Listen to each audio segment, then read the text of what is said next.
Okay, so now we've investigated the states of well-defined momentum, which, as you recall, were these plane waves with a wave number p upon momentum upon h bar. We can go back to this problem of two-slit interference and ask ourselves why it is that quantum interference isn't observed in macroscopic objects, and also assess what experimental setup will be required to see quantum interference with, say, electrons. So we can put some numbers into this experiment. So as you recall, we had some gun here that was symmetrically placed with respect to a couple of slits here in an obscuring screen. It fired out particles. Some of the particles got through the holes, and they came to here, and we said that the amplitude up here would be the sum of the quantum amplitude to arrive at this point would be the sum of the amplitude to go via this route or to go via this route. These routes, well, the distance from the gun to the two slits by setup is symmetrical, is equal. So any difference in the amplitude that they come there is to do with the change in the amplitude when it goes along this route as against along this route. So let d plus be the distance from the upper slit to this place, and d minus the distance to the lower slit. Then we can write a formula that d plus by Pythagoras' theorem is going to be L squared plus x minus s squared square root, and correspondingly d minus is going to be the square root of L squared plus x plus s squared. And we make the reasonable conjecture. I mean, the right way to think about this is these particles, let's imagine that we've got our gun here has been tuned to emit particles with some well-defined energy. That means that as they go along here, the particles will have some reasonably well-defined momentum because their energy will consist of their kinetic energy. So along here, we will have that the amplitude is going to be on the order of e to the I p upon h bar times x. So that's a reasonable model for how the amplitude varies with position. That's the new information that we bring to bear on this. So what will be the difference? So the probability to arrive at x, as you recalled, was equal to the amplitude to arrive by the top slot plus the amplitude to arrive at the bottom slot, mod squared, and the argument that this was a plus mod squared plus a minus mod squared plus twice the real part of a plus a minus.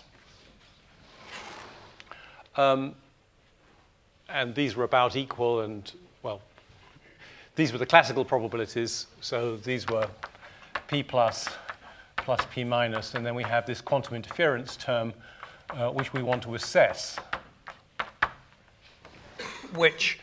So what is this quantum interference term?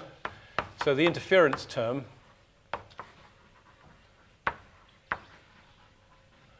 is going to be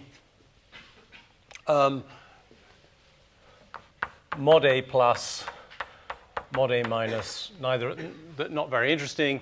And the crucial thing is that this one is going to be e to the I p upon h bar d plus, and the other one's going to be e to the minus I p upon h bar, plus.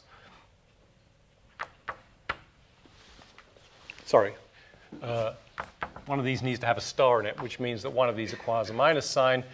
So we're interested, in the real part of this.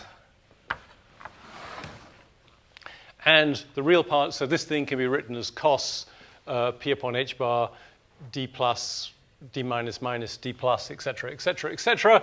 So this is looking like the probability to go either way times through each hole separately times the cosine of p over h bar d plus minus d minus.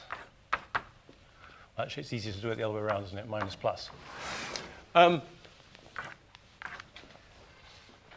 So what is this difference of distances? This difference of distances from up there. Well, let's binomial expand this, and because we can argue that L is going to be big experimentally compared to X. X will be millimeters, L will be a meter or so. So we can binomial expand this and say that this is L. It's about half of L, brackets 1 plus X minus S squared over L squared plus dot, dot, dot. And the other one's going to be about half L 1 plus X plus S squared over L squared plus dot, dot, dot. So when we take the difference of those two, so this is going to be 2p plus minus this probability times the cosine of p upon h bar of the difference is going to be x plus s squared over L minus x minus s squared over 2L, in fact. So when you take the difference of those two, you will be looking at 2 xs over L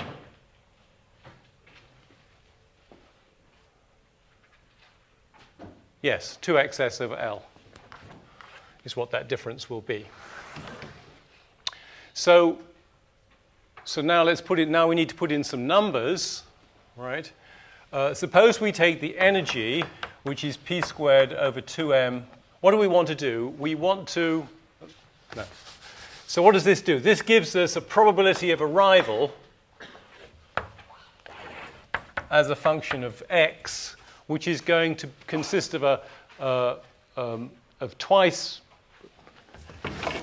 the sum of these two, which are going to be about equal, and so about twice this, plus twice this thing times this cosine. So it's going to be an oscillating commodity, which will be doing this, and there's some characteristic distance between these minima, which, so this, we'll call this delta x, say, no, let's call it big X. I think that's what so we'll call this big X, the distance between the places where it's a minimum, because the quantum interference term is cancelling the classical term. And this difference is what causes the argument of that cosine to become 2 pi. So we can write that 2 pi is equal to p over h bar times 2s over L times x. In other words, we have a formula for the distance between the minima, which is 2 pi h bar, but h bar is h Planck's constant over 2 pi, so that's going to be h over p hl, sorry, yes, of s. Yeah. And we could also write this, I guess, we could also say that, oh no, let's not bother. So let's put some numbers in. Let's say that E, the energy, is, so in order to get a big value of x, we want to take a big value of L, needless to say. We want to take a small value of P, and of course a small value of S. Another 2 on the bottom of that? I've lost a 2, yeah, you're quite right. So let's take L to be a meter. Let's take S to be, I think, yeah, what did I do? I think it's, yeah, a micron. Because you want to make it as small as you can, but if you make it much smaller than a micron, you'll find it difficult to make the whole. Using ordinary materials, and we also, in order to get a small value of P, we want to take a small value of the energy, but you can't take too small a value of the energy, or your particles will be deflected by stray electromagnetic fields and stuff, and it'll be difficult to keep any kind of coherence. So let's take 100 eV, say, as a sort of convenient low speed. If you plug all this stuff into there, so that gives you, what does it give you? 20th of a millimeter or something. I think it's, is it 0.06 millimeters? Which is obviously perfectly observable. Yeah. So this such an interference experiment is possible but hard using electrons. If you do the same thing with bullets, when we're not expecting anything to happen, what could we do? We would take the velocity from a gun is, say, 300 meters a second. It might be a bit faster these days, I'm not sure, but that's a classical, that's faster than sound, so that's sort of a reasonable ballpark figure. Suppose we took L to be 1 kilometer, 1,000 yards, pretty reasonable shooting distance for a rifle. And if we took the mass to be 10 grams, put it into the same formula, and we discover that X is some ridiculous figure, 10 to the minus 29 meters. So it's obvious that you cannot observe this interference using anything like a bullet, any kind of macroscopic, any kind of macroscopic object, because it's going to be vastly bigger itself than the size of the interference pattern. Obviously, an absolutely basic requirement for this experiment to work is that the physical size of your particle has to be smaller than the value of X that you derive out of this, so you haven't a hope of measuring this interference. So that's why classically we're unaware of this interference term, but I would remind you that in the last lecture we recovered classical results which explain why cricket balls move as they do, why satellites and so on move as they do by interpreting. We calculated this, we obtained results which recovered classical physics by decomposing the amplitude to arrive into a sum of contributions from states of different well-defined momentum, and these were all interfering with each other, and the classical physics came back as a result of quantum interference. So this quantum interference, on the one hand, is something which is very hard to observe with classical objects. On the other hand, our entire picture of the classical world is only recovered through quantum interference. It's not some esoteric corner of the subject, but it is hard to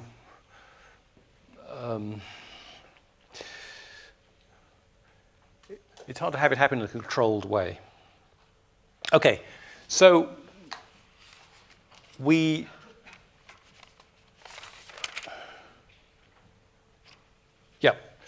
should just so we've done the position representation in just one dimension. Everything has been one-dimensional motion along X. We obviously need to generalize the position representation to 3 dimensions because we live in a 3-dimensional world for whatever reason. And the generalization is nice and trivial. We don't need to worry about it. We now have 3 position operators, X, Y, and Z, also known as xi, all right? And we have, of course, 3 momentum operators, 3 more operators, px, py, and pz, also known as pi. And we have that every one of these operators commutes with the other one. So we have that xi, comma, xj is nothing, and every one of the momentum operators commutes, pi, comma, pj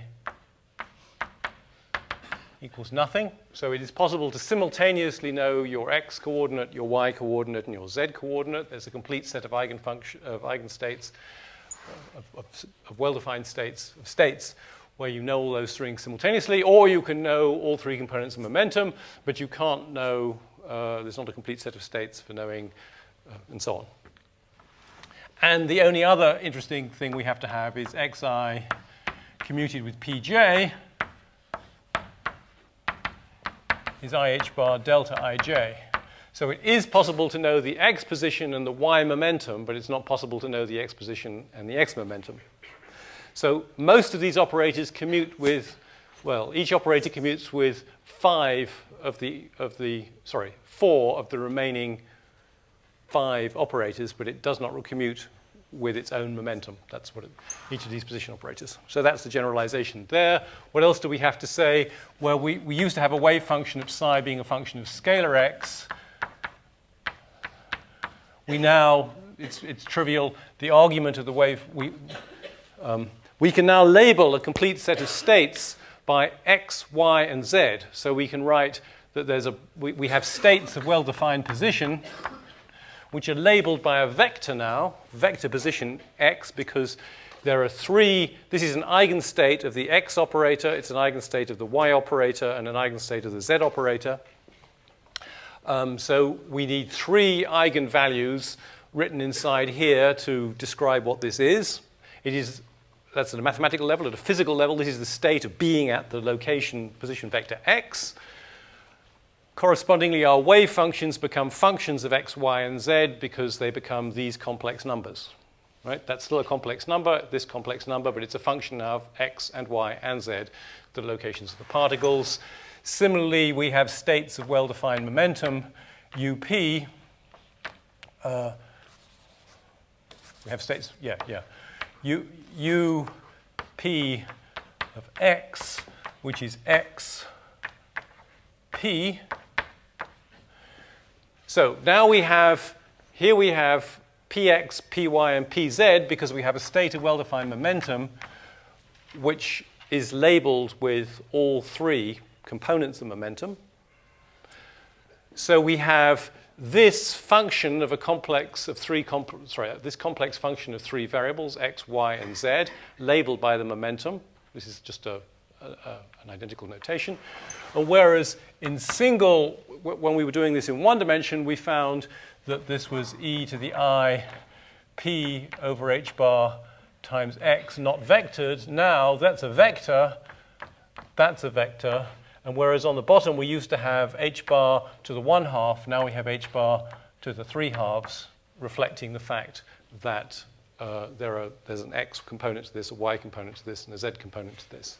So this wave function of a state of well-defined momentum has now become a plane wave whose wave surfaces are normal to the vector p, and that's what it is.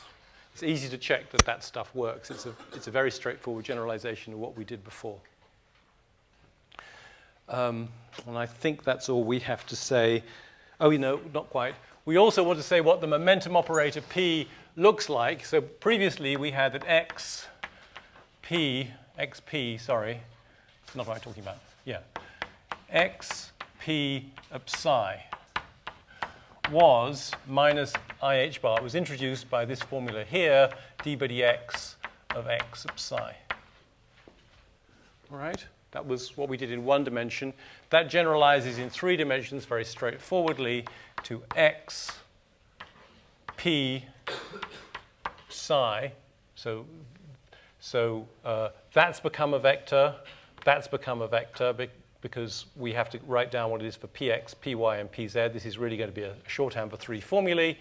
And it's going to be minus IH bar gradient operator on the function of three variables, function on space, this one here, right? The wave function. So this is a vector reflecting the fact that that's a vector. This is just a label which appears on both sides of the equation. That's what this formula generalizes to that formula. I don't think we need to be detained about that any longer. Before we leave the position representation, it's good to do a useful result, which falls into our laps now because of work we've already done, called the Virial theorem, which is a theorem. It's a result in classical physics which you may not have met, I don't know, but you in a way should have met. Did you cover the Virial theorem in classical mechanics anywhere? No, anyway. So there's nothing quantum mechanical about the Virial theorem. It has a classical counterpart, but it's going to fall into our laps because we've got this powerful machinery.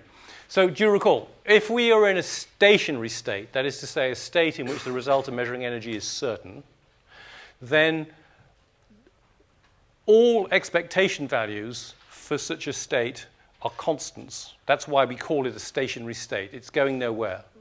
So every expectation value for a stationary state, for a state of well-defined energy, is independent of time. So we want to exploit that result. So for a stationary state, this is just recalling what we already had. It was a consequence of Ehrenfest's theorem. For a stationary state, we have that d/d time, or even d/d time of E Q E equals naught for all operators Q. It doesn't matter what observable you stuff in there, as long as the observable is defined in a way that's independent of time. So it's something like position, momentum, angular momentum, whatever. It has a vanishing rate of change or with respect to time. It's a constant. So we now apply this result to Q is equal to X dot P.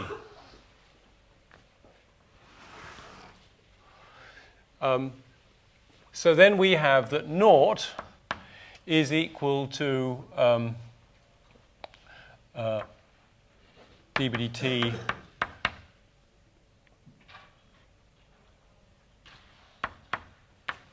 sorry, sudden moment of doubt.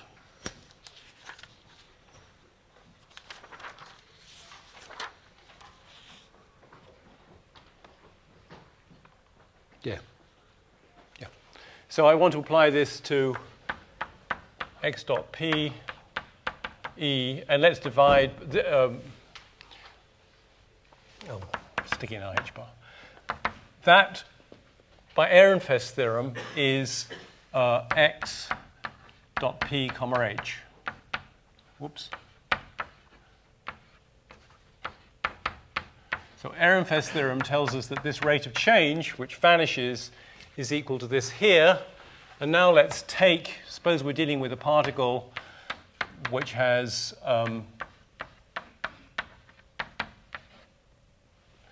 kinetic energy and potential energy. So we'll take the Hamiltonian to be of that form, which is a pretty useful form, and stuff it in there, and we're going to have that naught is equal to E x dot p comma p squared over 2m plus v, close square brackets. So now we need to work out what this commutator is, and this is where this is where we get a bit of practice in using the three-dimensional generalization. We obviously have two things to work out. We've got a commutator of x comma p with p squared.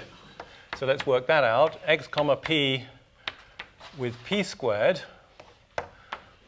Now we write that in components. We write x dot p, did I say comma? X dot p comma p squared. This x dot can be written as a sum over j equals 1 to 3 of xj pj.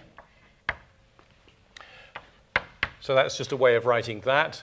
And now I have a sum pk, well, p squared k. So now I'm summing over k as well.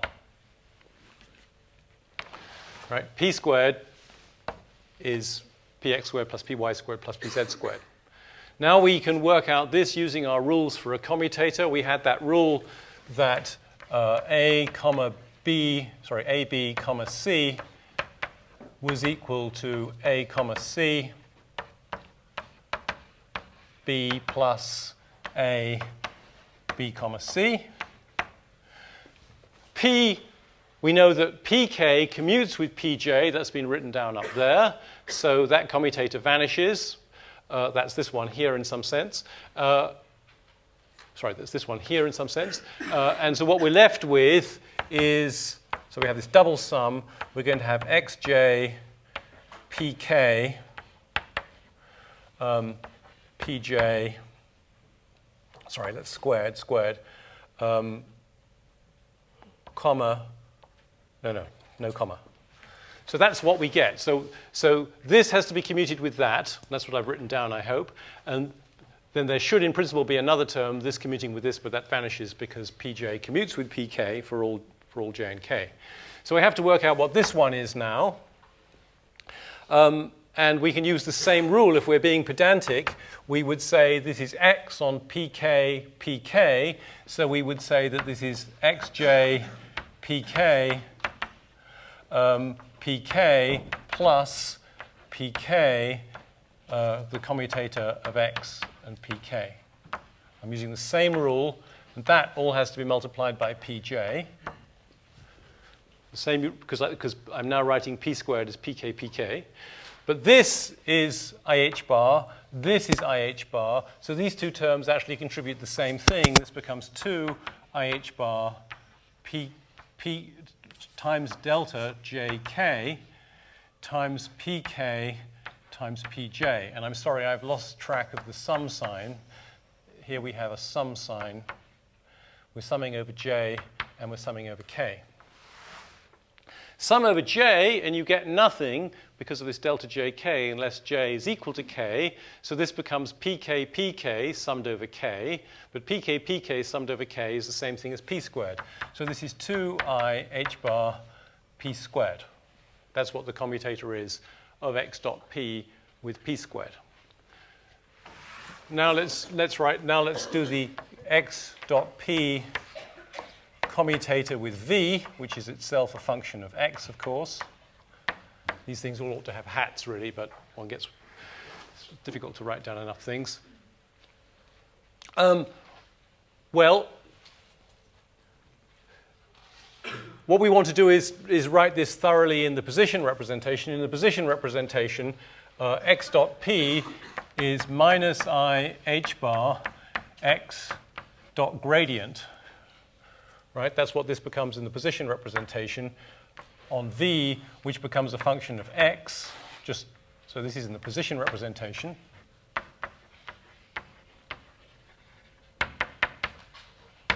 So what does that mean? That means IH bar minus IH bar brackets x dot gradient working on v minus v x dot gradient.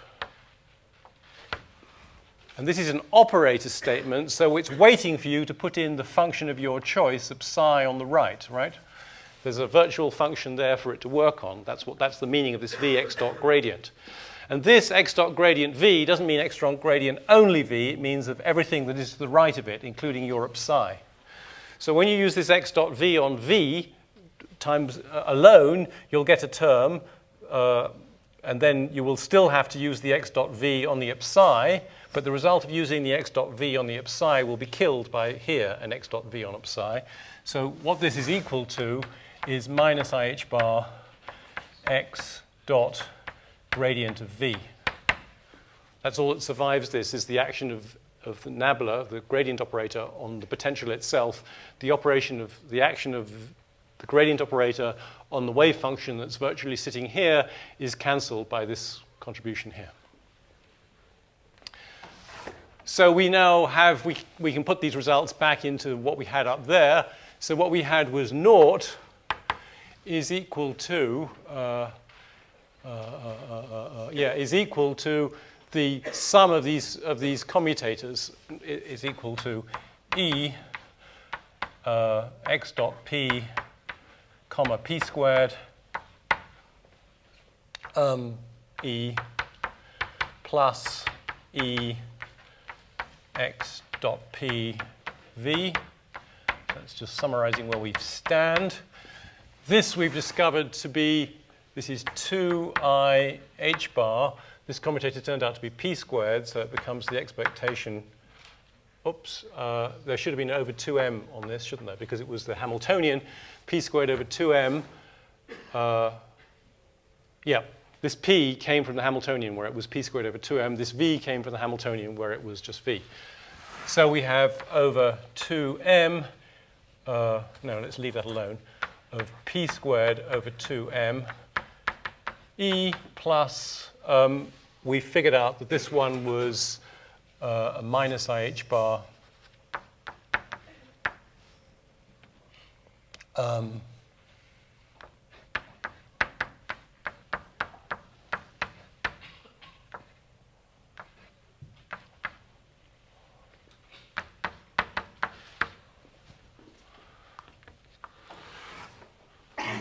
so we want to cancel what this is the expectation value of the kinetic energy, clearly, right?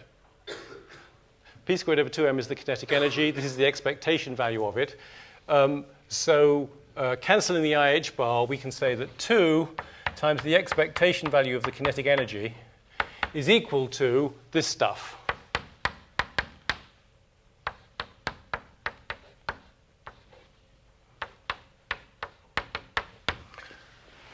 That's as far as we can go in general. But consider now, very important cases have that V of x is proportional to mod x to the alpha. So, for example, for a simple harmonic oscillator we're about to discuss, the potential energy goes like x squared, alpha's 2. If we were dealing with the Coulomb interaction, the potential energy goes like 1 over radius. So it would be V of r is proportional to 1 over r. Well, this mod x is r, so alpha would be minus 1. So we can say that alpha equals 2 is simple harmonic motion. Alpha equals minus 1 is Coulomb. There are, you can think of other power laws which are relevant. In this case, so then, if we ask ourselves, what is x dot gradient of V, well, that's going to be, so we'll say that this is equal to some constant A times x to the alpha. What is this going to be? It's going to be alpha mod x to the alpha minus 1 times x dot the gradient of mod x. And the gradient of mod x is the gradient of mod x is x, the unit vector x, so it's the vector x over mod x. So this is equal to, this is A. We have A x to the alpha minus 1 times x dot x over mod x. So here, this mod x is going to make this an alpha to the minus 2, but from this x dot x, we're going to get a mod x squared. So this is going to be, and I've lost, this was an alpha. There was also an A, unfortunately. Yeah, we need an A and an alpha. This is going to be alpha times A x to the alpha, which is alpha times V. So if V has a power law dependence on distance from the origin, then x dot grad V is simply alpha times V.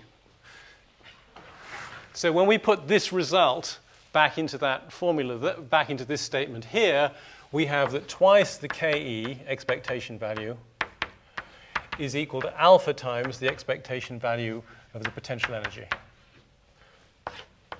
So that's our Kepler formula. In the case of simple harmonic motion, alpha is 2 and kinetic energy is equal to potential energy.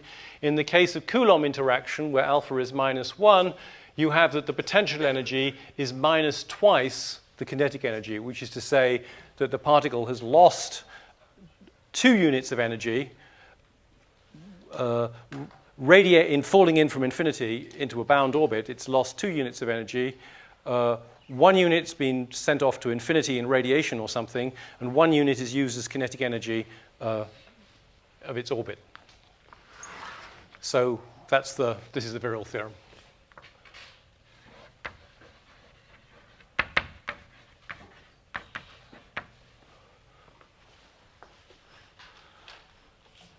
So now we open a new chapter, as it were, by talking about harmonic motion.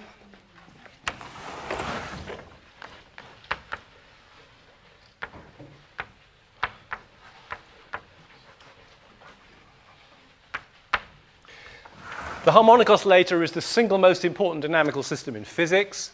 most of field theory, most of quantum field theory, most of condensed matter physics is fiddling with more or less with harmonic oscillators, which are decorated in some way. So the basic physics is that of the harmonic oscillator, and it's worth just taking a moment to understand why harmonic oscillators are all over the place. The universe, physicists. A fundamental position of physicists like to represent the universe as a collection of harmonic oscillators. And this is partly because physicists are maybe brighter than some other people, but they're still pretty stupid. We have quite a small bag of tricks. And a harmonic oscillator is a trick that we have, and it's an incredibly useful trick for this reason, that if you plot force in some direction versus displacement from a point of equilibrium, you will get a curve which does something like this. The force vanishes at an equilibrium. At a point of equilibrium of a system, the force on it obviously vanishes. So if you do a plot of force versus distance, you'll get a curve something like this, passing through 0 at the point of equilibrium, which I happen to have put at the origin of x. But, that's by construction, clearly. And the general idea is that most of the time you can sorry, that's meant to go through the origin. Most of the time you can represent this to a good approximation. You can say that f of x is about equal to kx plus order of x squared or whatever. So to lowest order approximation, because f has to vanish at a point of equilibrium, in the neighborhood of the point of equilibrium, f is going to be proportional to x. And if we neglect this, if this is small, then we have harmonic motion for displacements, these small displacements around here. So this is why harmonic oscillators are ubiquitous, an incredibly valuable model we can use to understand many, many systems, because many systems for small displacements, almost all systems for small displacements, look like a harmonic oscillator.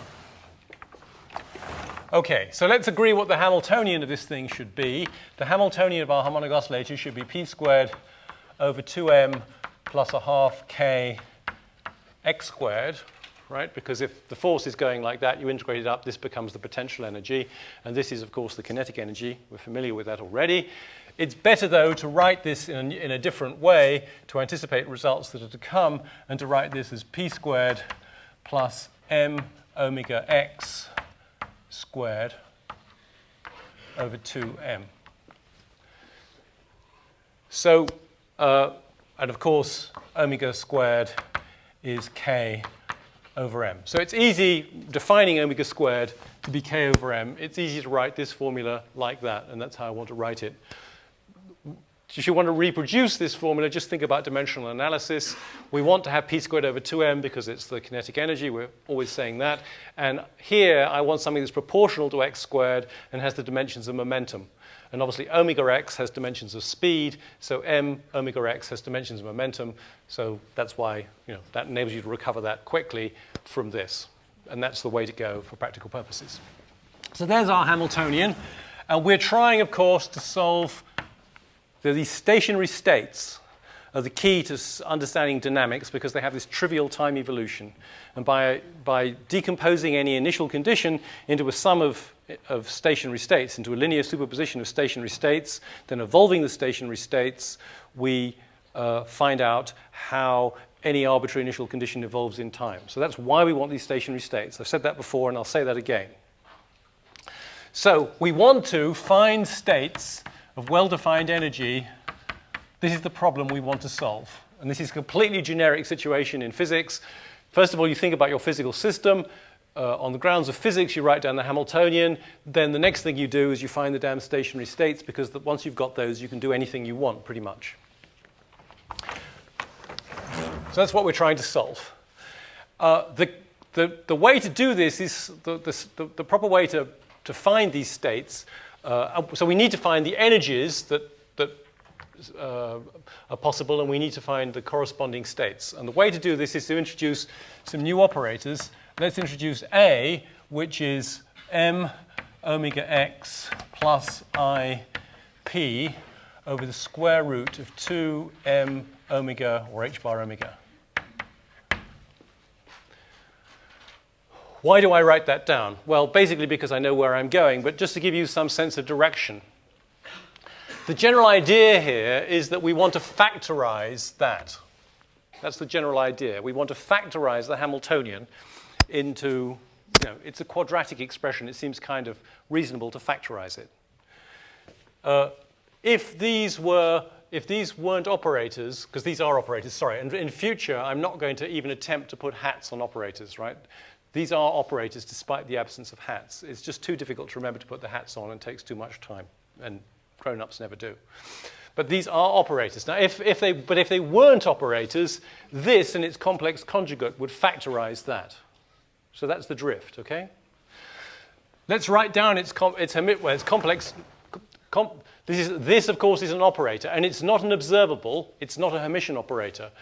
What is its dagger? A dagger, its Hermitian adjoint, is this thing dagger, which is itself, because x is a Hermitian operator on its own dagger. So it's m omega x plus this thing dagger. P is its own dagger, but I has the dagger of I, the Hermitian adjoint of I is minus I. So this is minus I p over, of course, this on the bottom is a real number, so it's its own complex conjugate. So here we have two operators, and the general idea is they're going to factorize h, or they almost do, whatever. That's the plan. And this is called an annihilation operator. And this is a creation operator. And the reason they have these names will emerge, but it is that if you use this on a state, this operator increases the excitation of our harmonic oscillator, and this oscillator reduces the excitation of our harmonic oscillator. And since in quantum field theory particles are excitations of the vacuum, this thing creates a particle because it creates an excitation, which is a particle, and this thing destroys a particle because it destroys an excitation.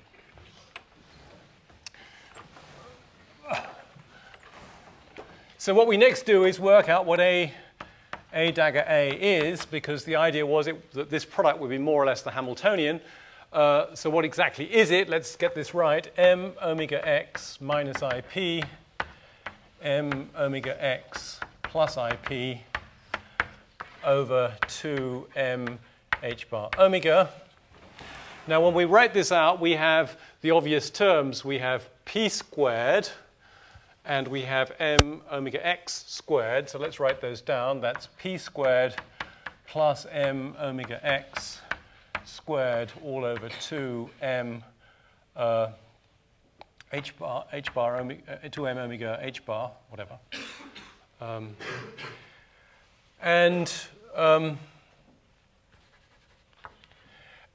And then we have some additional terms which would cancel in classical algebra but don't now, because we have an x, we have an m omega x times ip, and here we have an m omega x have a minus ip times an m omega x. So the additional term is an m omega x, m omega I x comma p. And it's again over 2m h bar omega. Right? So this is the Hamiltonian over h bar omega. And this is an IH bar, and the i's make a minus 1 with this, so this is going to be minus a half, and everything else will cancel. Right? Because we've got an m omega here, and we're going to get an h bar from there, so the rest cancels. So I should have explained, sorry, I wanted to factorize this, and this on the bottom, this normalizing factor on the bottom is put in. It's not really essential, but it's very convenient, and it's put in order to make this dimensionless. So just to check that that's true, h bar has dimensions of position times momentum. Right? So it has the dimensions of position times momentum. So what we have here is m omega x, which we've agreed has dimensions of momentum, times p, which has dimensions of momentum. Then we take the square root. So this on the bottom has dimensions of the whole square root of momentum and therefore cancel the dimensions of what's on the top. So it's dimensionless. That's the purpose of the horrible square root. So we find that this product, which is dimensionless, is equal to the Hamiltonian divided by h bar omega, which has the dimensions of energy, because h bar also has the dimensions of energy times time. Omega, of course, has dimensions of 1 over time. It's the frequency of the oscillator. So this has dimensions of energy minus a half, which is obviously dimensionless. So we have indeed almost factorized. We have the statement now that h can be written as h bar omega, which carries the dimensions, times a dagger a plus a half. We've almost factorized h. Just there's that there. The next thing we want to do is calculate the commutator a dagger comma a. Yes, we've just got time to do this. A dagger a of these two operators. So, of course, we will have a 1 over 2m h bar omega as a factor on the bottom because each of these a's brings in its own square root. And then we will have the commutator of m omega x minus ip on m omega x plus ip.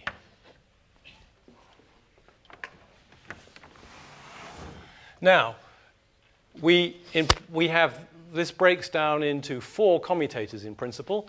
There's the commutator of this with this, and the commutator of this with this. The commutator of this with this obviously vanishes because x commutes with itself. And the commutator of this with this is so we're going to have an m omega I times x comma p. That's the commutator of this with this. And now we have to deal with these terms. This produces a non-negligible commutator with that. We're going to have minus m omega I times p comma x. And then we'll have the commutator of p with itself, which will vanish. If I swap those two over, then clearly I change the sign in front, and then this becomes a plus x comma p. It becomes this thing all over, so that cancels this, and this whole caboodle is going to equal I x comma p over h bar, because we're going to get a 2. These two terms are going to add together to make us a 2, which cancels with this, and the m omegas clearly go. X comma p is itself equal to I h bar, so the i's make a minus 1, the h bars cancel, and this is equal to minus 1. So these two operators have non-vanishing commutator actually equal to minus 1.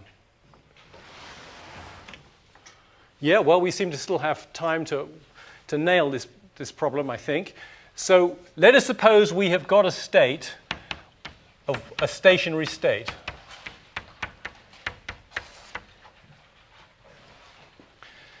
Let us now apply the operator a dagger to both sides of this equation, right?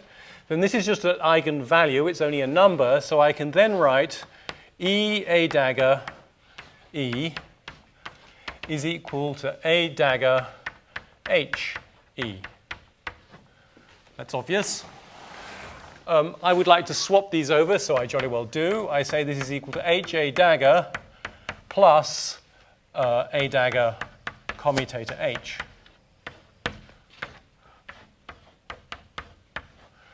So this commutator puts in what I'm supposed to have and takes away what I'm not supposed to have but have previously written down. But we know what h is in terms that we have that h is equal to, there it is, h bar omega a dagger a. So let's use that. So this is h a dagger plus commutator of a dagger, and h turns out to be a dagger a plus a half, close brackets, h bar omega to carry the dimensions, close that, and stick in our e that we first thought of. So all I have done is replace h by an expression we already derived. Yeah. Now I have to take the commutator of A dagger with this and with this. The commutator of A dagger with a half clearly vanishes because a half is just a number, not an operator. The commutator of A dagger with itself vanishes. So when we do the commutator with this product, there should in principle be two terms, but only one of them survives, and that term is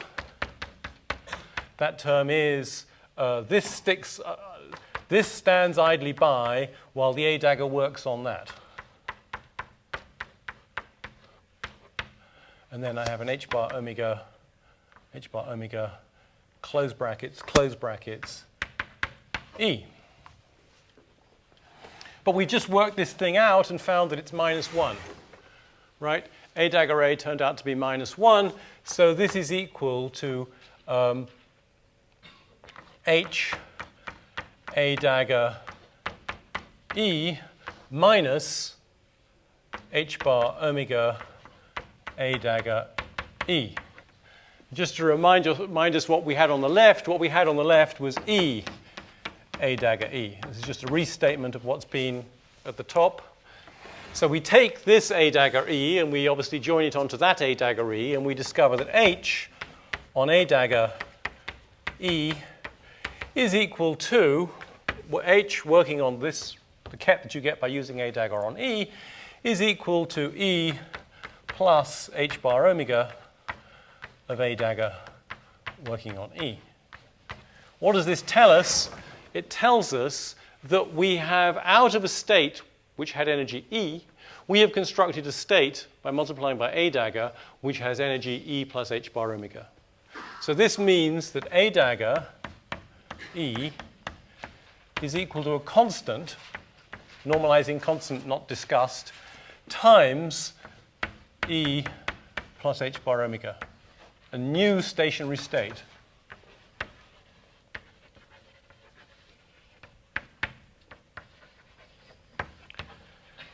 This is an incredibly powerful result because it immediately follows that we have states. If we can find a state E, we can immediately generate E plus H bar omega by using this A dagger beast.